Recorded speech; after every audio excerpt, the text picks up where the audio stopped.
batutaka tolo te na mobali ya bato luka ya yo e ozolekisa ntango apamba mama créata ligablo na yo tika bajenda na la mairie bayebi makango te bayebi yo te respect na Alice Mibilou chéri nanga joueur à liga Alice Mibilou joueuse à première ligue mama soki ozwi penalty kobwaka na pase te o beta na poto kotisa ballon na filet ekosalanga vrai bien ekosala pegi vrai bien yo kopratika to bambinga lokola judoka Mobilu maestro te motangisinga lokola enseignant tala na comprendre les sons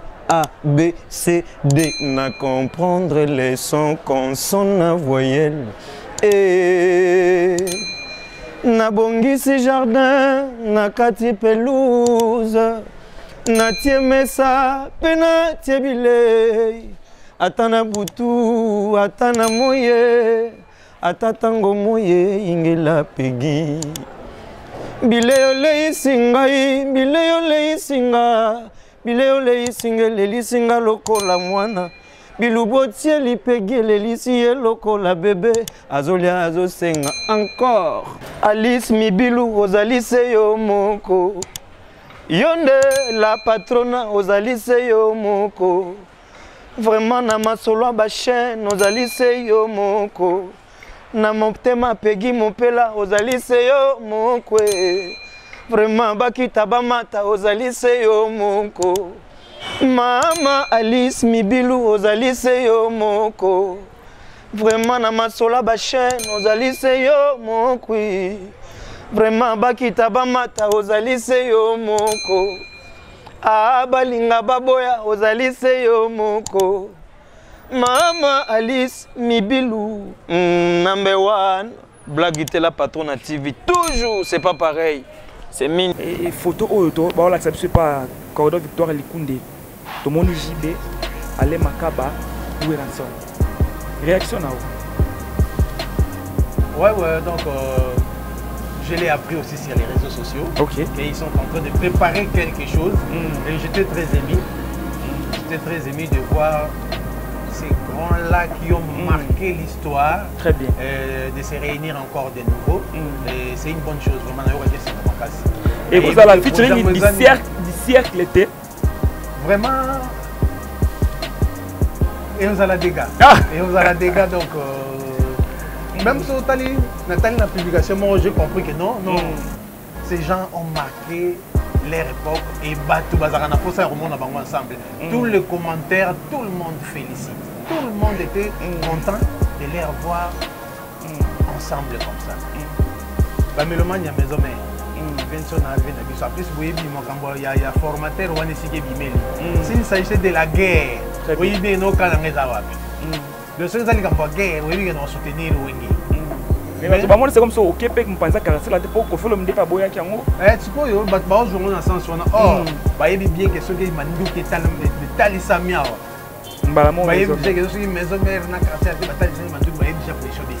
Très bien. Chéri nanga talo, Jili chéri, fololo ya kansia, lekia mimi ilumbe. Tozalaki na pokwa oyo ya samedi olobi nanga jibempiana tu es le mien nga pena zongisi yo Jili chéri kanga se motema tu es la mienne oh ozongi na Anvers ilumbe Jili associé nanga yo Zaka zalaki mopaya na mesene weekend nyonso pembeni na yo loboko na loboko na concert souverain lelo soni nanga. Merci pour votre confiance et fidélité renouvelée à cette émission Connexion 24. Nous réalisons cette émission à Kinshasa, la capitale. Vous êtes en train de vous divertir à travers votre chaîne Alice Mibilou, la patronne TV. Je suis Arcel Kitoko, l'image de la presse puis le maréchal de la presse congolaise. Cette émission Connexion 24 est réalisée par Victoire Likunde qui est derrière la caméra. Je vous dis merci beaucoup. Aujourd'hui, j'ai le réel plaisir pour moi de recevoir pour vous Métro effacer les tableaux. Lui, il évolue au sein du groupe Wenge BCBG de Papa Chéri et Binadama, à leader à Pembe. Comme vous le savez, le gens se demandent l'album Balle des matchs. Et cet album Oyo, Papa Chéri a kokate ko réaliser promesse to ba date o azo pesa pour na sortie ya Balle des matchs. To solo na Métro ba question ya biso ba réponse ya et puis to solo li susu ba to ba komeli nga balobi Métro azo boya ki Weranson aza formateur. Alors tozo ye baté. Qu'est-ce qui se passe? Parce que Werana JB basé loko moko ba yokana na bango ba solo très bien mais Métro c'est comme si et loko moko za na kati wa to solo ngona tout à l'heure na kati émission oh pourquoi pas to clôturer émission na dossier ya passeport rouge ya Koffi Olomide oh lelo et sali ba polémique ebele est-ce que BCBGP bazon ndima ki Koffi Olomide a mérité passeport wana pour d'interrogation. Merci na Alice Mibilou la patronne, merci à vous, merci aussi à Peggy Mopela garçon capable, merci à vous les puissants Alain Tita Andro quoi l'homme selon mon cœur, merci à vous Lady B Benita Belinda, la verte, Mokonzi ya Birmingham, Moninga ya Mama Jeanne Moussa ou Katumbaï, merci à vous. Rossi Kapinga, la femme de l'homme, merci à vous. Montréal, avec votre permission, Fongola Bisso, n'a recevoir mon invité qui est Métro effacer les tableaux, à qui j'ai dit bonjour. Oh, bonjour Arsène Kitoko. Ça va? Ouais, ça va très bien. Toujours propre, soin taïbo, aussi là, la hauteur. Non, donc... nous c'est du BCBG quoi, bon chic, bon genre donc à taille lamba moro on a mais faut aller toujours propre sur le tante aux élians le chaos que zone sinatse très bien toujours propre. Voilà. Alors na olinga ota la caméra avec Victoire Likunde o assuré biso o assuré ba fani na yo ba fani ya BCBG qui na émission oyo o lo bakaka vérité. Ah ouais donc bah tout balanda mettre facile tableau ba yebi que non, je ne dis que de vérité. Donc et je vous promets que je jure de dire la vérité, rien que la vérité. Très bien. Alors, ton côté d'abord, on a BCBG. BCBG, ça va? Papa Chéri et Moko, santé, ça bien? Ouais, santé à leader, ça très bien. Il séjourne à ce moment à Paris. Okay. Que je salue. Mon leader El Salvatore de la Patria depuis Paris. Et puis, santé à mouvement vraiment à Pépélé. Très bien. Balle des matchs. Tu as combien de niveau? Ouais, déjà. Papa Chéri, à Paris, il y a au Tambolate, il y a toujours au là-bas boulot. Et puis, on va te croiser les bras, tu es toujours travaillé. Très bien. Au moment où Papa Chéri a fait sa mission de détails, aller à la télévision, préciser des dates, le mois, ainsi de suite, tu regardes les sous pour préciser la date. Mais pour l'instant, Méloman, tu es la bonne musique, elle est toujours patient. On va promettre que vous avez décidé d'un album. Mais ce que comme photo il y a beaucoup quand même na combien de pourcents l'album? Vous êtes toujours à 50%, 20%, 80%, 95% parce que toujours juste que toujours comprendre tout. Biso toza bato partager kaka vision toujours accompagner vision ya El Salvatore de la Patria. Très bien. Yende Kolo vision. Yé muto asala ba effort nyonso. Pour que tu aies des studios, pour tout ça, nini. Donc, le pourcentage est à la 80. Ok. Mais, Papa Chéri, non? Biso to non à un niveau où tu comme 90%. Mais Papa Chéri, c'est l'on dengue à la mambo à la moitié dans 20%. Et donc, toujours accompagner toujours vision El Salvatore de la Patria jusqu'à ce que Yemura et Biso que non, voilà, allez dire ça, tu regardes, informer. Méloman, il y a la bonne musique. Très bien. Tout à l'heure, on a dit que vérité dans l'émission Oyo. N'engé lelo album Balle des matchs ezo umela. Sincèrement, Métro, ils ont dérangé Binoté. Non seulement le besoin dérangé, tu es hypocrite. Na rose à la hypocrite, tu es dérangé Bisoté parce que on vit dans ça, on vit dans l'art, on dit que pas Chéri non. Les marchandises dans Biso.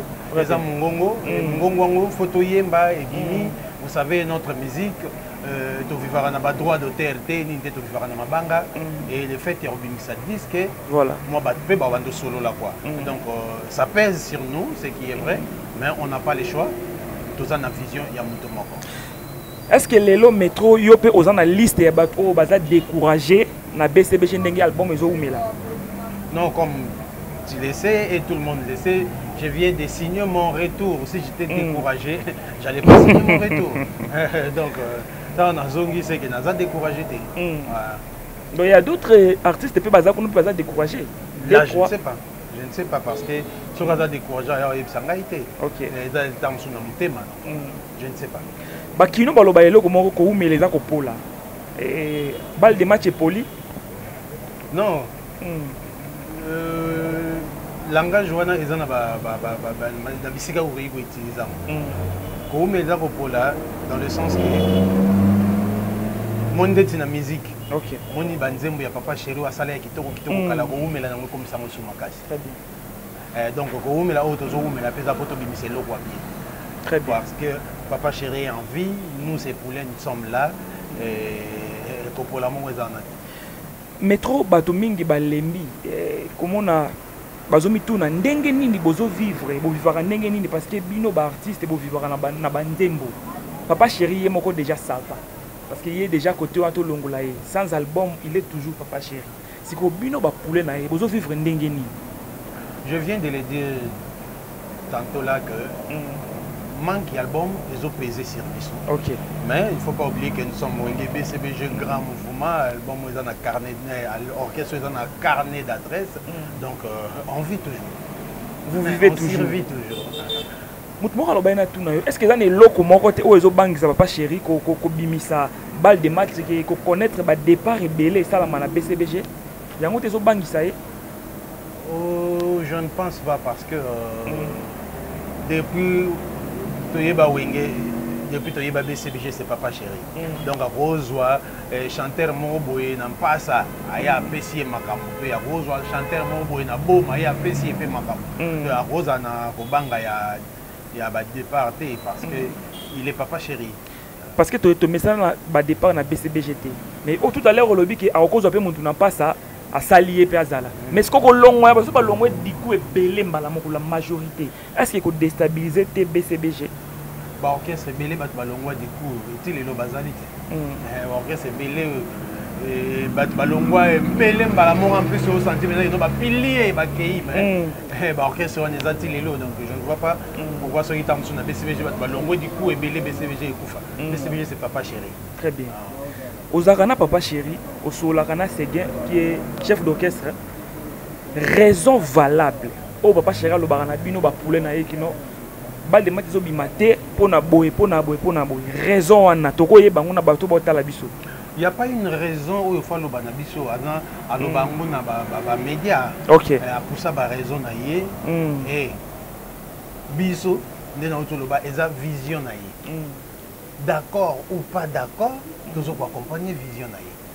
Donc, on peut ça raison, marché des disques et Koufa, producteur Bazalara Sousouté, ainsi de suite, Marambé Belé est valable. Ceux qui m'ont demandé que non, est valable. La porte est grandement ouverte. Donc, tant que nous allons accompagner la vision.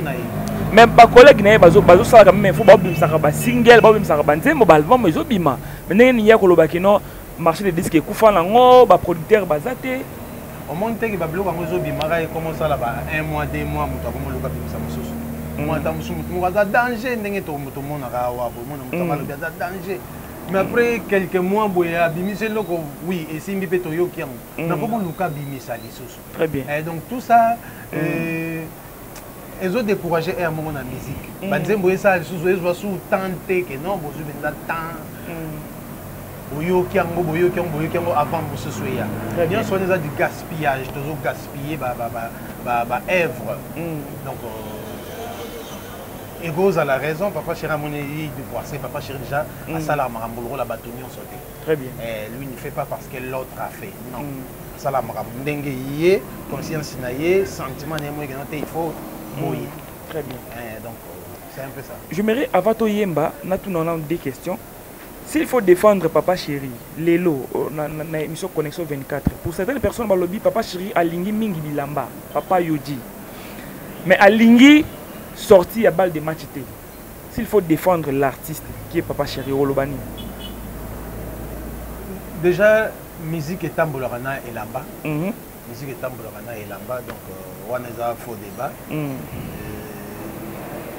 C'est moi qui bâtonniers sont des parce que ça demande du budget, hein. Okay. Ça demande du budget pour la tanenge papa chéra la tarawana ba yoji donc il y a black day, mais c'est un faux débat parce que la musique marche avec la sape. Kolinga Robim Salbom, vous savez, moi si j'étais papa chéri, ceux qui n'ont pas Salbom, ils attendent sous pour la métro effacer les tableaux va se retrouver. Très bien. Et après on a Joskizo là va se retrouver. Et après on a Poulet va se retrouver. Mais on a le Bangasiko JB. Voilà. Et Bangasiko papa chéri. De ceux qui n'ont pas Salbom, mais après on a travaillé, on va se retrouver. Mais vie terrain on est comment? Nous vivons dans un bloc na sala kala. Et surtout que et dans bloc oyoyo et tikalati lelo. Et aujourd'hui, si Papa Chéri s'est produit plus que tous les artistes na Kinshasa, il y a Kinshasa. C'est bien passé au président na Kinshasa, mais la Liban Namboka bazo fiakolabino. C'est grâce à ces œuvres-là. C'est grâce à ces œuvres-là. Liban Namboka, mon Papa Chéri, il faut apprécier l'homme à son époque. Très bien. Il faut apprécier l'homme à son époque. Ceux qui partent là, dehors, pour représenter la République démocratique du Congo, bravo. Okay. C'est leur époque. Donc, Papa Chéri est là pour envier et pas na bangote parce que c'est leur époque, ce n'est que normal. Très bien. Et Papa Chéri a force à rater. Je vais te dire aujourd'hui, il y a un contrat et beleza qui n'est pas battu, il y a Papa Chéri. Sérieux? Mais attendez, non, respecter les critères. Mais ce n'est pas parce qu'il est incapable de partir, mais c'est parce que Atia Moussalani n'a pas l'air. Parce que Papa Chéri a l'obag, non, il y a un moment donné, ça la musique. Très bien. Musique ne faut les sarrailler. Les athées, non, il y a un contrat, 8 personnes, gaka. Si vous avez quelqu'un, il y a un billet, il y a un visa, il y a 30. Très bien. Tout ça pour battre mon arrêt non à Kendaki. Donc ça c'est un peu Papa Chéri. Donc Kendewana ça dit rien pour Papa Chéri. Mais trop koyokayo ozo défendre penza Papa Chéri kitoko makasi, mais j'aimerais aussi savoir nini o Papa Chéri paye sa bino comme garantie to nini oyo alobara na bino bozala toujours fidèle na ye ezara nini. Oh, toza ba mikolo, de babara, soit comme mikolo ayebi mabe na malam. Très bien. Moi je suis parti, j'ai fait mon orchestre, j'ai fait mes productions, j'ai sorti même un album. Ok. Mais tant que mikolo, je jugeais bon de retourner à la maison. Très bien. Donc Mutuna Mutuaza, Mukolo na ndenge na ye, Papa Chéri a peso grâce. Assurance toté yomoro ofande sika moko mona ndenge ezokende la soko ofandi conscience na moko mtetindi ofande sika wana les até non Papa Chéri fa assurer biso to bando ko sa na remema bino États-Unis na remema bino boye poto fanda non. Très bien. Biso moto monde mambo ekende non ya moto fanda. Tout à l'heure au lobby au longwaki au sali album au zongi. Ezalaki faiblesse pour na yo to place au Kenya comme on est que simbité yango zongi. Je dirais que Simbaïté. Simbaïté parce que j'ai fait un album, un très bon album, avec des belles chansons. Marambutu est bien. Bah Mourivor. Voilà, bah Mourivor, bah Oumela, bah Pardon sans faute. Très bien. Mais l'appui était faible, donc Naro forcé, donc. Alors pour d'autres personnes, ils formation. C'est comme si les poulets à BCBG ont formation bien de Papa Chéri. Par contre, dans la maison mère, ils ont un grand formateur. Surtout, ils ont marché des bisques qui ont un format. Ils ont caracolé, ils ont un succès de partout. Mais dans la BCBG, c'est comme si la formation est à la rapenzate. Est-ce que mes trois sont formés par Papa Chéri? Non, vraiment. Biso aura bien encadré, très très bien encadré sur le plan artistique. On a évité formation, BCBG formation, formation. Weranson, grand formateur. Sur base de quels critères? Un secteur, une formation, un secteur. Parce que Biso a bien encadré. Parce que je respecte tout le monde, mais je ne perds de personne. Très bien. Sur le plan artistique. surtout na mamba ngodi ngodi. Ok. De tia tout le monde to koyeba. C'est ça l'encadrement. Ok. Yango na to jouer na BCBG. Alors na éviter ceux qui tombent ba ba non. Donc sur to na lobina fongola ngo penza bino na BCBG pour na besoin d'encadrement. Mais na maison mère bango besoin de formation. Bon, moi, je formation, il y a des gens qui vont comprendre bien. Très bien, éclairci, Bissot. Je suis kozobisa mayele na ngai te. Donc nasi na ibite sona ba ndenge nini na lingala esoni ezamo makasi. Na koki kozobisa mayele na ngai te pour na fanatisme to pour na polémique. OK. Donc ce que l'eau eza a ngana lo baka ke non te eza b parce que muto lo baka ngwaza mutu na ngai. Très bien. Makambo ya formation oyoyo. Na lo baka ngo na émission moko ya collègue na yo. OK. Namoni batebele balandinga tina ba privé yozo boya vient sonner ba sepel nango pété ba sepel nango té or nga na mayele nanga na yebi ke formation na encadrement eza deux choses différentes. Très bien. Il y a des choses différentes et na matière ya ngongo na matière ya chant ba ko former mutu té. Très bien. De naro changer langage nanga wana te pona ça la plaisir na mutu mo parce que soki na ye ko ndima ngwa wa ke non to joa formation na zobisi mayele nanga. Très bien. Et tant que na zobisi mayele nanga c'est pas so comprendre. Donc vient son naza vie oyoyo lelo mutaro ko contester ye azate. Très bien. Il a plusieurs produits sur le marché. Voilà. Et oyoyo babimi na ba entrée artistique na ye donc na ruigo ya te wana bandobo ya Vincent. Mais je suis sur le vrai sens du mot. Formateur de formation. Yango na ba noté la musique on nous encadre, on ne forme pas. Bref, tout retenir que non mais trop osons reconnaître que ouais raza formateur, raza encadré. Ce qui est un titre honorifique, ça va. Moi, j'ai un titre honorifique. Un titre honorifique avec la fête de la Jésus. Très bien. Papa chéri, souverain. Tout le monde a roi témé, bengi roi. Ça, ce sont des titres honorifiques. Très bien. Et ceux qui vont bien être formateur par titre honorifique, ça passe. Mais en réalité, ces mots-là, et qu'on a la placer ou un formateur. Pour n'engager, soit bas leader tout, ça va encadrer, tu vas laisser un propulseur des bateaux, tu y a un orchestre, un bango, tu y a banité, bimi sibiso, mokile bibiso. À vrai sens, c'est bon. Très bien. Quand il y a polémique, il y a robot, il y a bien parce que tout le monde laissait Azan a produit belé sur les marchés. Ce qu'on va comprendre, quand ça, Kobimi Sabato Yangwana ko former. Donc il y a une différence, hein. Kobimi Sabato ça ko former té. Non. Donc yo ça dit yo encadrer ka tala ou ezakati am. Voilà. OK. Na pesi na ba détail mais mon amutu so ko mina commentaire oza zoba. Formateur na encadrer ezaka eloko moko. Très bien.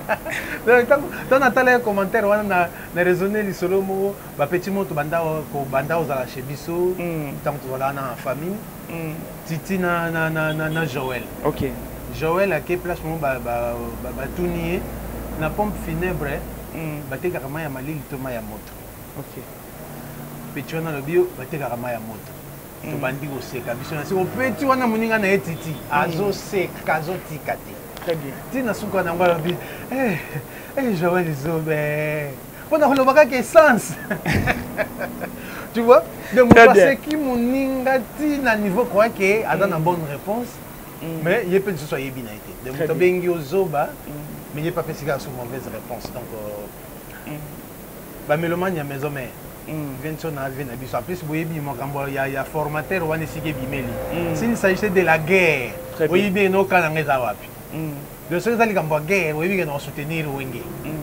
Mais c'est comme ça, au Québec, je pense que c'est la tête pour que le monde pas boya qui en haut. Tu vois, bah jouer dans sens wana. Or, bah bien que ceux qui mandou qui tal samia. Mbalamo maison. Très bien. Métro, j'aimerais réagir à l'image auto là et photo auto. Bah là ça ne pas corridor Victoire Likunde. Tomoni JB, Ale Makaba ou Ranson. Réaction à vous. Ouais, donc je l'ai appris aussi sur les réseaux sociaux. Ok. Qu'ils sont en train de préparer quelque chose. Et j'étais très ému. J'étais très ému de voir ces grands-là qui ont marqué l'histoire. Très bien. De se réunir encore de nouveau. Et c'est une bonne chose, vraiment. Et vous avez la featuring du cercle était vraiment. Et vous avez la dégâts. Et vous avez la dégâts, donc. Même si Nathalie, la publication, moi j'ai compris que non. Ces gens ont marqué leur époque et Batou Bazarana pour ça remonte ensemble. Tous les commentaires, tout le monde félicite. Tout le monde était content de les revoir ensemble comme ça. Et je sais que ça va péter. Très bien. Métro, je me Toyemba et Toyemba Nzé Moko Papa Chéri Ozo il a on mutu. Oui, c'est ça la beauté constance j'aime la perle est rare. Yo de Django Panani. On a de Django et pas mon vieux Ndongo avec l'homme de passeport rouge. Très bien. Là où se repose le cœur de maman Aimé Gatoula. Et puis dans Junior Mabaro, vampire noir, elle vend pas les moindres de tous. Très bien. Chéri Nangaya Talo, Jili chéri, Fololo ya Kansia, Lekia Mimi, Ilumbe. Tozalaki na pokwa oyo ya samedi. Olobi nanga jiben piana, tu es le mien. Ngape nazongisi yo, Jili chéri. Kanga se motema, tu es la mienne. Oh, Ozongina Anvers, Ilumbe Jili. Associé nanga yo, yo. Zoko zalaki mopaya na mesene weekend na nyonso pembeni na yo loboko na loboko na concert à souverain lelo soni nanga ya nozi mwamba tuninga boni Jili Ilumbe motema pasi bandeko lokola na tampone moto alors que zalaki somo pene mamera mati mikili Ilumbe Fatatika la kinga Jili Ntoka zalaki somnifer Elalisinga kongina sutukanga mokana ndako Publike mesana komona biso mibale la nenda la me Lela atikinga nanani Jili atikinga likombe La référence waninga des bateaux les cabras des cibres des sous Oyanga mawe kosila mokoloni Ilumbe Ata milana na kolembe ate Jilie Jamais nzokwalemba mino na yetu na papa na mama Yonde ma bien-aimé Yonde mon amour Pimpoli kaukinga kolela kayo depuis okende mikili Depuis que tu es parti, très bien, félicitations. Merci. Une très belle chanson. Oh, ça va chef d'œuvre. Voilà. Musique aux ana âme. Mais si quoi, papa chéri, il y a une série oh yo, bye bye Jili. Azaya les lotés. Différence c'est ça makasi. Par rapport. Na marché des disques. Naibsio. Au yoka nzembo. Est-ce que na balle de va te rejoindre nzembo pour raison pour laquelle tu es traîné. Pour passer. Ok. Oyo za ba world o lelo bo lobela. Oh lelo world papa sera betango kala. Ba makambango yango. Très bien. C'est pas ta faute, dis bye bye. Ouais. Barap na kati ya rumba donc. Eblo mon papa sera salango déjà kala. Et lelo il est le même parce que c'est toujours lui. Très bien. Et même nga moko na ndomo ndete papa Chende Tubulu Dimina. Mais tant ba yembaka betaka featuring na papa Wemba. Je me suis dit vu après ça biso. On sentit papa Chéri à naviguer dans nenga osakana te. Au moins ba chanter ce ba rôle na papa Wemba. Très bien. papa Wemba jour la papa chéri jour la papa Wemba papa chéri Kelly Kolo papa Wemba tikani na sec. Donc sans que l'artiste est toujours là. Très bien. Mais trop tôt qui n'a consulté malé ben émission na biso mais ba bazo reprocher papa chéri c'est comme si azolinga ba featuring té na ba jeune o bazo ya le na musique. Qu'est-ce qui se passe? Azolinga ba ko maintenant na niveau na ye ndé asala featuring na bango to azolinga ndé ko comme ça bango té ba ko na niveau o ya zali. Bon, ça c'est lui personnellement, hein. C'est lui personnellement. C'est difficile pour moi de répondre à la question parce que Azan a raison, il y a eu autant de ça, il a featuring. Très bien. Donc, et surtout, dans les jeunes, quoi. Il y a des support, il y a des non. Aucun de vos cinq attentes sur featuring, il y a des gens qui ont un niveau. Il faut avoir 5 ans de featuring. Et il faut avoir cet esprit-là. Il y a grand. C'est pas que de l'andara batusima po aso ina salle na featuring ba yoka ngana Cameroun na salle na featuring ba yoka ngana Gabon biso ba yaka oluka biso tete il faut ya oluka biso pe ba yoka bango na Congo. Très bien. Mais pour les jeunes là yemo kwa yebi pour na nita musu pa pesa na accès na ba jeune te ba sala featuring na là c'est la question à lui. Quel est pour toi l'esprit Wenge Ezarani? L'esprit supérieur. L'esprit supérieur. Voilà. L'esprit Wenge, c'est l'esprit supérieur. Wenge me mani na musique. Wenge Wenge est apporté et belé. Wenge est apporté et belé. Na évité ba détail penza parce que na rolo belo comme quoi nzoka tam chez ala na okala je me réserve mais à ce que je sache Wenge est apporté et belé et surtout musicien comme on a valeur. Très bien. Musicien comme on a valeur dans la musicien on te traite de voyous. Attends mon cœur au bima na famille tant on a belle famille musicien. Ba moni ndoki il faut ba belé là. Très bien. Mais ba Wenge boye valoriser ba musicien comme moto a valeur. OK. Mona moto ngongi akoma okende poto, moto mbunda koma okende poto. Très bien. Et puis ça ba musicien valeur de Wenge révolutionner moi musique na biso na ba niveau ebelé quoi. Tu reconnais aussi que Wenge peut aimer ma finga, aimer peut koboya na batu na musique. Non, waniza makambakala, waniza makambwane banda kala. Mais il y a une chose là, monita mususu maman bi penda la rola tablo ka mato ya minene kala. Mona tam mususu mutu mo boya mission mo bazonction wa liga oye mutu ayena biloka mato ya minene nzoka kala déjà les arola tamé bata ngo kate. Très bien. Donc guerre na ndenga musique et banda kala bandi na Wenge. Très bien.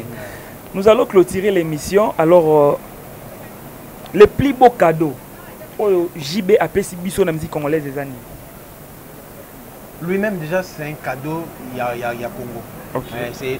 C'est eza esengo eza grâce aux alana artiste le rôle JB Mpiana na Congo. Artiste congolais. Donc il y a déjà cadeau pour la République. Il a honneur à Congolais pour ça papa chéri. Voilà. Très bien. Alors question à Souka et là on ni métro au coquille ko senga na président de la République pour na JB Mpiana. Na o nyos to ça na musique congolaise. Musique congolaise. Bon.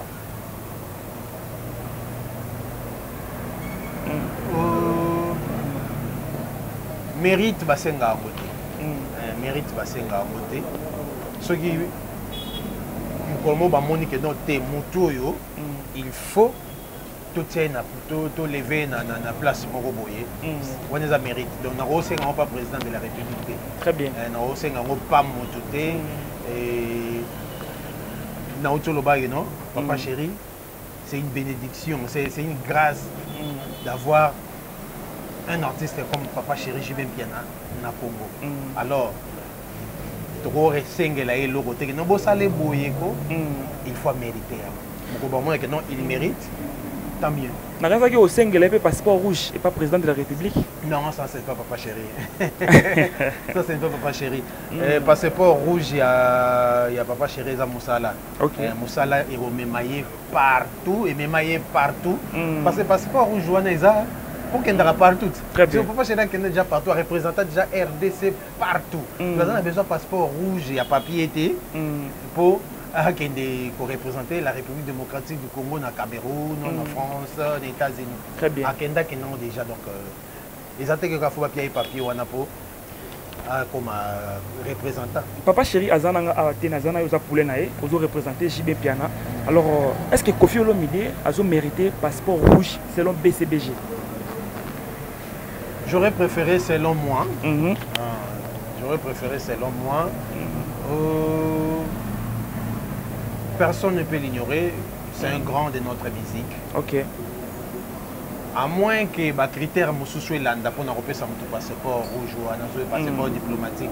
Très bien. Mais ce qui est pour nous la musique à Congo, il mérite. Très bien. Voilà. Merci beaucoup Métro. Alors tu clôturer l'émission à balle de match. Tant balle de match Kobima par na yo la wapi. Ouais, donc grâce présidentielle CP Samaki, Métro effacé établi dans la balle de match. Ok.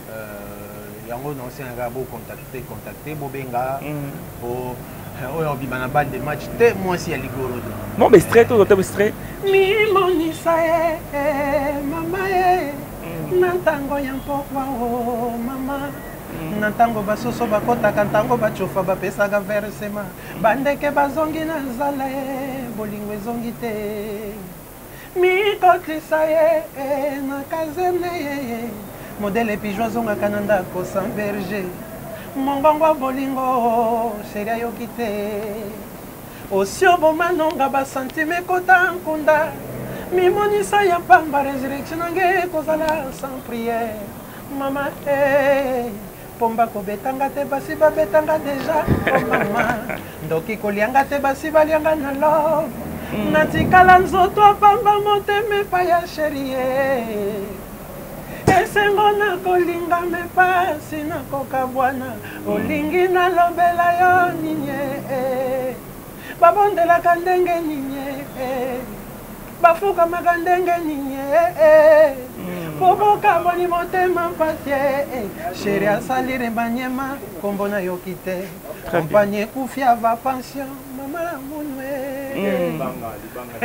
Très bien, merci beaucoup Métro effacé. Et ça nous autre on a balle de match. Ouais, titre nango Yebela Nzemba Zulu Mbonda. Yebela. Donc, félicitations. Merci donc très bien. Alors Métro Tala Caméra Victoire Likunde, dernier message, le programme il y a BCBG des 3 personnes depuis le numéro de téléphone. Voilà, j'allais insister dans Nailo Komoko. OK. Mélomani autour, Komelangai, à propos, il y a formateur. Je n'ai rien contre vient sonner. Très bien. Mais je suis seulement sur le vrai sens du mot. Ce qui n'a pas na tam so français a élargi, français a moulai, tam sousou, ngapé na yebi français en malam teme à ma connaissance. Très bien. Formateur n'a encadré, ils ont logo mon côté. En plus, titre oyo il faut que ça ba leader na biso eza encadré. Très bien. Trop propulseur. Mais formation, formateur, là, je ne suis pas pour moi, ça n'engage que moi. À moins que vous ayez un dictionnaire, il y a une différence entre encadré et formateur. Très bien. Ce sont des mots moins proches, mais sur le vrai sens du mot, s'il s'agit de la guerre, vous voyez déjà que non, place nini, effacer les tableaux rotal et samando. Très bien. Donc là, on a dit que les lots. L'émission est côté avant, on a ici tous les 6. Vous permettez d'entendre l'adresse ici, aux Ala. Les 6 Boya to fêté à ma maman parce que mois de mars déjà moi maman. Ah bien le 8 hein. Toko bandango les premiers. Bon biso za batu moko ya to betara ko ya nango pe les premiers les et ko ya pe les 8 mais oui yebani za les 6 pardon. Les 6 na Jungle Bar. Très bien. Na Jungle Bar, na Gombe, sur avenue de la Mongala. Très bien. Référence ex-Mambo. Ex-Mambo, voilà. Donc, les 6 tos à la Wana, et pour savourer la bonne musique, maman Boya et Belé. Pas savourer Blinga Papa Chéri. Pour savourer Blinga Papa Chéri comme d'habitude. Très bien. Toujours. Là, je profite de saluer la Skoni Mbunza de Paris, Papi Sapo, chef de ville, Freddy Kitengeval de Marne, mon vieux Freddy Fala, les hauts conseillers, Gomer Wandavo, là où se repose le cœur de Candice Babou, mon vieux Luki Blanchard, il y a Dadini tout, Ndongo Abega, l'homme des passeports rouges, Junior Mabaro, elle vend pas les moindres de tous, et puis Alain Zola, l'œil des vampires, sans oublier Roger ML, l'œil de Salvatore, empreinte digitale, et Papa Namaroussia, champion Tramontina, on est toujours ensemble. Donc, ma tante est enceinte, mon angani, mon abato, mon abendatin, couleur du pain, mère boss, Zozo, mon angani. Donc, on appelle si Bambote, l'artiste est là. Mon numéro de contact est plus 243 81 460 45 53. Plus 242 3 81 460 45 53. Pour contacter pour balle de match et Zoya. Toujours. Toujours. Voilà, merci beaucoup, tout est bien qui finit bien, nous sommes arrivés à la fin. J'ai dit merci à Peter Ngoma, Papa na Owen Motema et la grande dame Menacha Lutumba. Merci à vous, respect à mon vieux Christian Ngoma, le roi célèbre à Paris, Motema Malou Bokomo. Merci à vous, Fiston Lubamba, 4 saisons, mais c'est propre. Merci à Elton Jogo R9 au Brésil, merci à Francibo Avida Panzou, charge mondiale, et merci à vous, mon vieux Rigen Mpaka. Merci à vous, Peggy Mopela, garçon capable. Merci à vous. Merci à l'abonné fidèle Alice Mibilou, la patronne. Vous s'abonnez toujours à vous ne serez pas déçus. Victoire Likunde derrière la caméra. Merci à vous. Je vous retrouve très prochainement à inviter. Pourquoi pas dans le numéro. Je vous dis bye bye.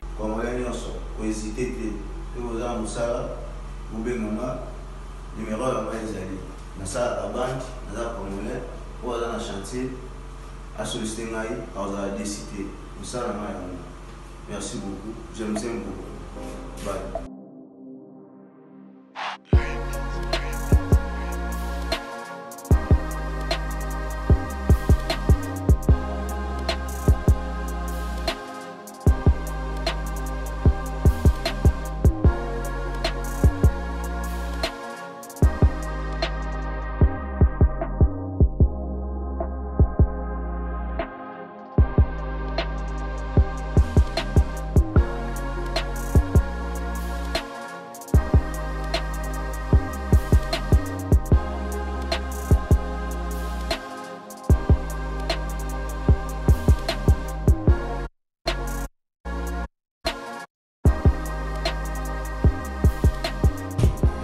Quand les plaquistes sont finis, on pose les bandes.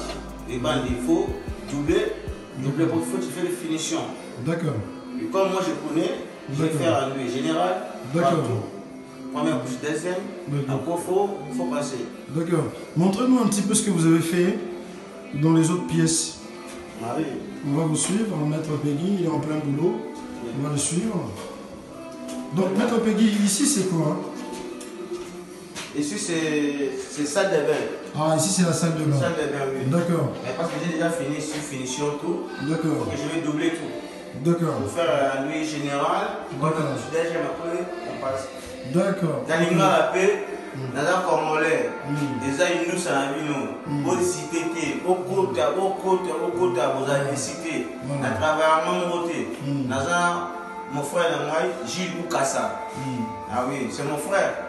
C'est vous souvenez que vous soyez. Si, si. Et donc vous avez appuyé sur le Congolais, vous avez décidé. Papier, bon, peine. Congolais et puis tout le monde. Tout le monde. Voilà. Mundele, Nyonso. Voilà. Mundele, Kolo, Nyonso. Carrelage, bande, peinture, enduit, tout.